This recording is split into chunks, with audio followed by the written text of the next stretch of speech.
దర్శకులు రామ్ గోపాల్ వర్మ గారు గొప్ప దర్శకులుగా భారతీయ చలనచిత్ర పరిశ్రమలో పేరు తెచ్చుకున్నప్పటికీ ఆయనలో ఒక భావుకుడు ఉన్నారంటారు సిరివెన్నెల గారు.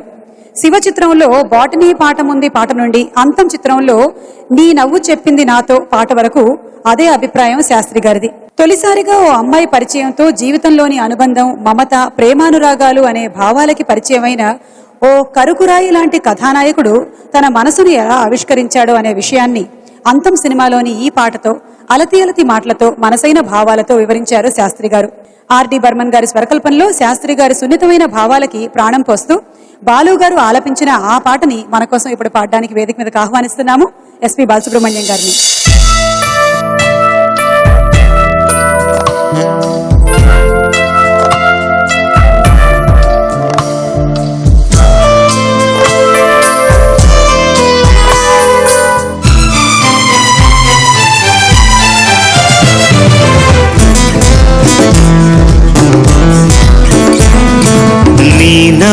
చెప్పింది నాతో నేనెవరు ఏమిటో, నీ నీడ చూపింది నాలో ఇన్నాళ్ళలోటేమిటో.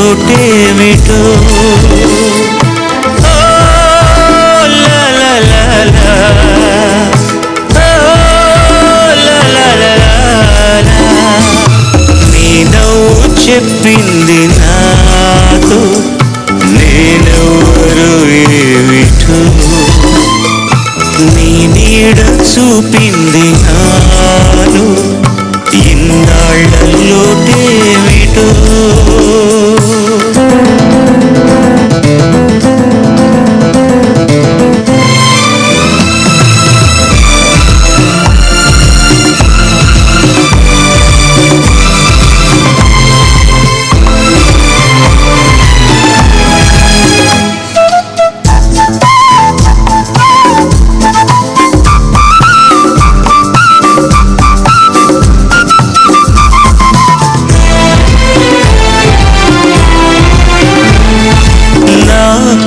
చాచిన నీ చేతిలో చదివాను నా నిన్నని,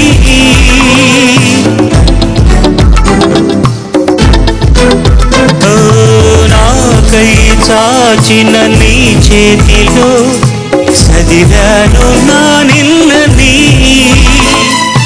నాతో సాగిన నీ అడుగులో చూశాను మన రేపుని, పంచేందుకే ఒకరు లేని బతుకెంత బరువని, ఏ తోడుకి నోచుకోని నడకెంత అలుపు అని.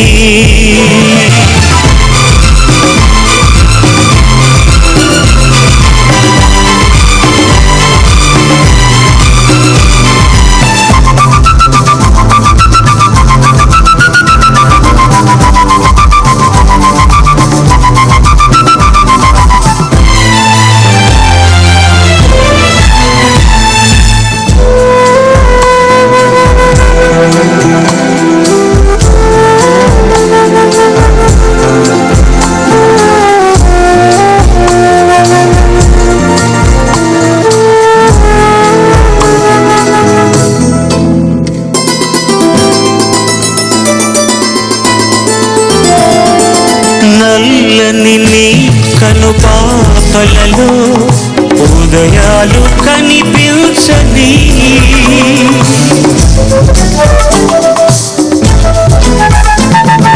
నల్లని నీ కనుపాపలలో ఉదయాలు కనిపించని, వెన్నెల పేరే వినిపించని, నడిరేగి కరిగించని, నా పెదవిలోను ఇలాగే చిరునవ్వు పుడుతుందని,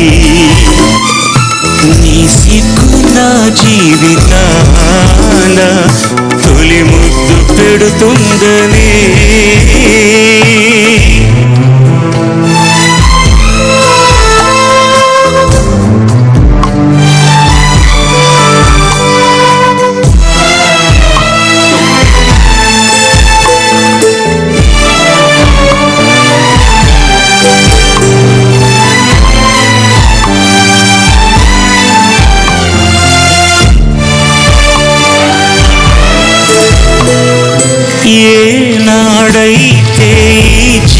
జీవితం రెట్టింపు బరువెక్కునో.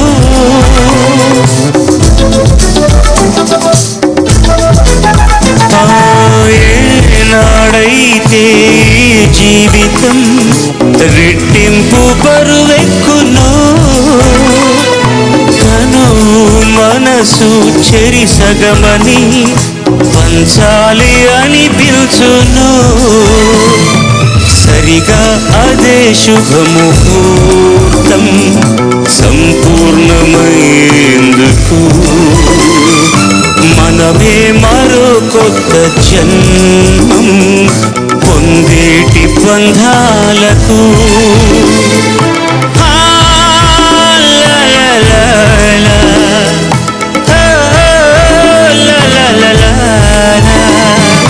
నీ నవ్వు చెప్పింది నాతో నేనెవ్వరు ఏమిటో, నీ నీడ చూపింది నాలో ఇన్నాళ్ళ లోటేమిటో.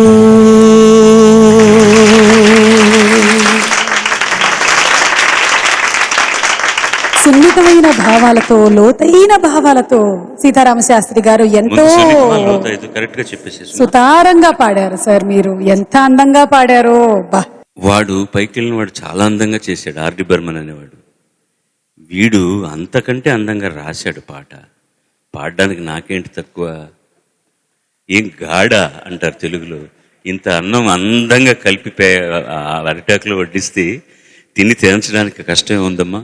ఇది చాలా అద్భుతమైన సందర్భం. యాక్చువల్గా ఒక హంతకుడు లాంటి వాడు ఒక అమ్మాయి ద్వారా మామూలు మనిషి అవుతున్నప్పుడు ఎలా మొదలెట్టాలి అసలు ముందు ట్యూన్కి? How to start? Anybody can write anything. నేను రాయగలను ఏదో ఒకటి. ఎక్కడ మొదలెడతాడంటే నీ నవ్వు చెప్పిన అసలు తనను ఆత్మ పరిశోధన చేసుకున్నవాడు. తర్వాత was I wrong all these years? నేను చేస్తున్న సరిగ్గా ఉందనుకుంటున్నాను, బట్ ఈ ఒక్క అమ్మాయి ఒక చిన్న నవ్వుతోటి నాలో మార్పు వచ్చింది. నేను ఎవరో తెలుస్తోంది. నీ నవ్వు చెప్పింది నాతో నేనెవరో ఏమిటో, నీ నీడ చూపింది నాలో ఇన్నాళ్ళ నా లోటేమిటో. తనలో ఉన్న లోటును చూపించడానికి అది చాలా లోతుగా ఆలోచిస్తే తప్ప అక్కడ నీడ అన్న మాట వాడాల్సిన అవసరం లేదు. నీ నీడ చెప్పింది నాతో, నీ నవ్వేమో నేనెవరో చెప్పింది, నీ నీడ నాతో నాకులో ఉన్న లోటేమిటో అని చెప్పి మొదలెట్టి పల్లవిని పంచేందుకే ఒకరు లేని బతుకెంత బరువో అని. నెక్స్ట్ లైన్, ఏ తోడుకి నోచుకొని నడకెంత అలుపోనని. ఎంత గొప్పగా భావుకత ఉంది. తర్వాత ఇంకో చరణం, ఏనాడైతే ఈ జీవితం రెట్టింపు బరువెక్కునో, తనువు మనసు చెరిసగమని పంచాలి అనిపించునో, సరిగా అదే శుభముహూర్తం సంపూర్ణమయ్యేందుకు మనమే మరో కొత్త జన్మం పొందేటి బంధాలకు. దీంట్లో అద్భుతమైన రొమాన్స్ ఉంది, చాలా అద్భుతమైన రొమాన్స్ ఉంది. పబ్లిక్గా చెప్పలేనంత గొప్ప రొమాన్స్ ఉంది. అట్ ది సేమ్ టైం చాలా పంచుకునేటటువంటి మానవతా విలువ ఉందన్నమాట.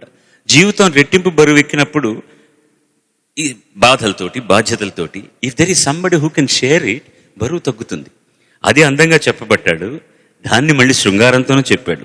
జుట్టు పీక్కుంటాడు, ప్రతిసారి ఒక్కొక్క పాటకి జన్మ ఎత్తుతాడు ఈ దుర్మార్గుడు అని. ఆరోగ్యం గురించి చూసుకోడు. అదే ఎప్పుడు చెప్తుంటాను నేను, ముందు ఆరోగ్యం చూసుకుంటే ఇంకో 1,00,000 పాటలు రాస్తావు నువ్వు అని. ఇలా తాపత్రయపడే కవులు పాటలు రాసినంత వరకు తెలుగు జీవించి ఉంటుంది. అక్షరం లేకపోతే పాట లేదు. చాలా మంది, నేను 1,00,000 సార్లు చెప్పాను, చాలా మంది మ్యూజిక్ డైరెక్టర్లు మా ట్యూన్ లేకపోతే అక్షరం ఏముంది అని. ట్యూన్ లేకపోతే అందంగా చదువుకుని అద్భుతంగా చెప్పొచ్చు బయట, కానీ ఒట్టి ట్యూన్తో అక్షరం లేకుండా వాయించమనంటే ఎంతసేపు 4 సార్లు అయిన తర్వాత బోరు కొట్టేసి వదిలేస్తాడు ఏదైనా. అక్షరానికి మర్యాద ఇవ్వడం నేర్చుకున్నప్పుడే పాట బతుకుతుంది, పాటగాడు బతుకుతాడు, పాట కత్తే బతుకుతుంది. సీతారాముడికి మరొకసారి ఆశీస్సులు అందజేస్తూ ఇలాంటి ఇంకో వరం ఇచ్చినందుకు థ్యాంక్ యూ. మనకి ఈ వరాన్ని ఇచ్చిన వారి తల్లి గారికి మరొకసారి నమస్కారాలు తెలియజేస్తున్నాను. వారికి కూడా ఇచ్చేసారు.